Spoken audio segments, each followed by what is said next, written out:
웹스 결과지 상담 3차식 핵심인지 능력 검사의 검사 영역과 대표 상품들을 알아보는 시간을 갖도록 하겠습니다.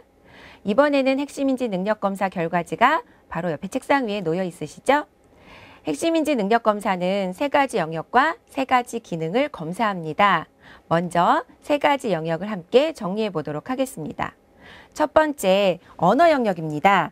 언어 영역은 많은 단어를 알고 활용할 수 있는 능력, 문장을 이해하는 능력, 그리고 사물이나 관계를 언어나 문장으로 표현하는 능력을 진단했습니다.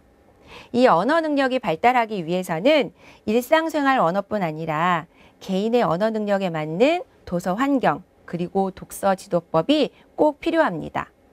특히 아이들에게 있어서 창작 그림책과 생활 그림책은 일상생활에서의 자신의 감정과 자신의 생활을 다양한 언어와 문장으로 표현할 수 있는 방법을 배울 수 있고, 명작과 고전에서는 일상생활에서는 접할 수 없는 아름다운 상징, 독특한 비유 등을 수준 있는 어휘와 문장으로 배울 수 있습니다.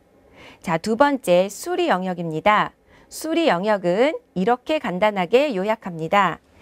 양, 크기, 순서 등 수와 관련된 개념과 수리적 관계를 알고 이를 활용할 수 있는 능력을 진단했습니다. 예를 들어서 3 곱하기 5는 15를 이해하고 이것은 3을 5번 더해서 나온 수와 같다 라는 것을 이해하는 것과 같습니다. 곱셈과 덧셈의 관계를 이해할 수 있고 곱셈에서 덧셈의 규칙을 발견할 수 있는 것처럼 수리적 개념을 알고 이를 활용할 수 있는 능력이 바로 수리 영역입니다. 아이들에게는 수학적인 의사소통 능력이 필요하겠죠.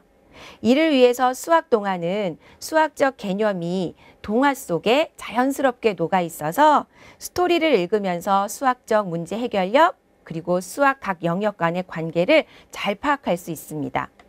또한 곰돌이의 수학, 그리고 북적북적 읽기책의 수학도 적극 추천하는 상품입니다.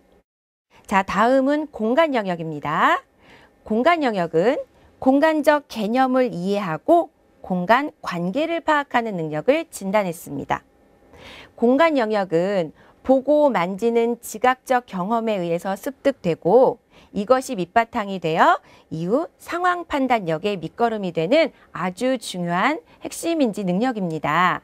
자, 이를 위해서는 수학 동화의 책과 교구, 그리고 콩알의 여러 가지 조작책, 곰돌이에 조작할 수 있는 활동 교구나 이런 여러 가지 도구들이 아이들의 공간 능력을 향상시킬 수 있고, 또한 상황 판단력을 훈련하는 과학책, 그리고 사회 지식책이 인과관계를 보여주면서 공간 영역을 잘 발달시킬 수 있는 밑거름이 될 수 있습니다. 자, 이렇게 해서 세 가지 영역을 간단하게 정리해 보았는데요. 자, 다음은 세 가지 기능을 알아보도록 하겠습니다. 그런데 이 세 가지 기능을 상담하실 때 기억하셔야 될 것은 상품, 책의 내용도 중요하지만 특히 양육 태도, 그리고 책 활용 방법을 두각하셔야 합니다. 자, 그러면 세 가지 기능을 정리하겠습니다. 첫 번째는 기억 주의력입니다. 기억 주의력은 한 번에 많은 정보를 처리하는 능력을 진단했습니다. 이 기억 주의력은 작업 기억 능력이라고 하면서 주의 집중력과 관련이 많습니다. 집중력 있는 아이들이 한 번에 집중해서 여러 가지의 문제를 해결할 수 있을 만큼의 기억력을 형성할 수 있습니다. 이를 위해서는 어릴 때부터 읽는 독서 경험이 결국 집중력 훈련에 매우 도움이 되고, 책을 읽을 때도 흥미있는 책을 읽을 때 아이들은 집중할 수 있습니다.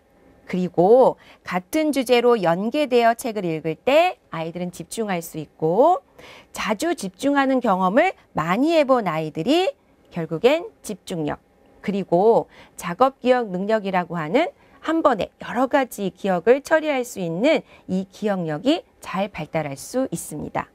책의 종류뿐만이 아니라 책을 어떻게 읽는가가 기억 주의력을 좌우하게 됩니다. 자, 다음은 분석 능력입니다. 분석력은 사물의 속성이나 의미를 파악하고 추상적인 상징과 기호를 파악하는 능력을 진단했습니다. 사물의 속성이나 의미를 알기 위해서는 수박 겉핥기식의 책 읽기 내지는 지식 습득은 크게 도움되지 않습니다. 한 가지 주제를 만나면 그 주제에 대해서 의문점을 가지고 깊이 있게 생각해 보는 것, 깊이 있게 알아보는 것이 분석력의 바탕이 됩니다. 하나의 주제를 선정하여 수학 영역, 과학 영역, 예술 영역 등으로 깊이 있게 알아본다면 아이들의 분석력은 향상될 수 있습니다. 지금 교육과정에서 말하는 스팀 교육이 바로 이런 맥락과 같겠죠? 자, 마지막으로 창의력입니다. 창의 능력은 창의적 유추 능력을 진단했습니다. 발산적인 창의력이 아니라 수렴적인 창의력. 즉 설명하자면 이미 알고 있는 지식과 경험들을 토대로 해서 뭔가 새로운 지식들을 만들어낼 수 있는 능력이 바로 저희들 웹스에서 검사한 창의력입니다. 대표 상품으로는 특히 호박돌 우리문화 아시죠? 호박돌 우리문화를 보면 우리 조상들이 주변 환경을 활용하여 새로운 생활문화로 만들어낸 지혜를 알 수 있고요. 이 과정에서 우리 창의성을 한번 경험할 수 있고, 다채, 뮤뮤 같은 예술책들에서 한 가지 대상을 다양한 각도와 다양한 해석으로 표현하는 것들을 보면서 유연하게 해석하는 창의성을 기르게 됩니다. 같은 호랑이라도 예술가들은 똑같이 표현하지 않죠? 어떤 사람은 재미있게 표현하기도 하고 어떤 예술가들은 무섭게 표현하기도 하고, 이것이 바로 사고의 유연성을 만들어줄 수 있는 문화예술책들의 장점입니다. 자, 이렇게 해서 세 가지 영역과 세 가지 기능을 함께 정리해 보았습니다. 감사합니다.